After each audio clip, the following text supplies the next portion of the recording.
The cap gasket forms a seal between the fuel cap and the fuel tank. The rubber gasket fits inside the fuel tank cap. Over time, the gasket will break down and crack or tear. This can allow fuel to leak from the cap. A faulty cap gasket should be immediately replaced to prevent a dangerous fuel fire. Replacing the cap gasket is a repair that you can do yourself, and I'm going to show you how. Hi, I'm Mark Socha.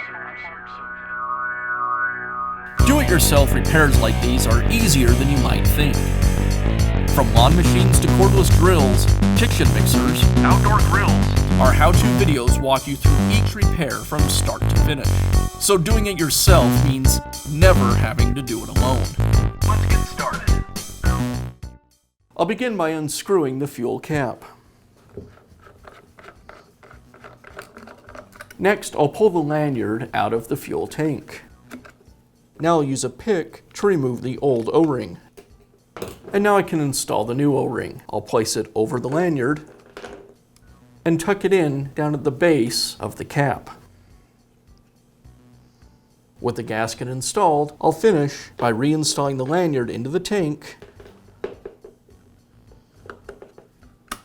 and screwing the cap back into place. And that's how easy it is to replace the cap gasket on your small engine. Be sure to check back often for new videos and expert advice. If you found this video helpful, give us a thumbs up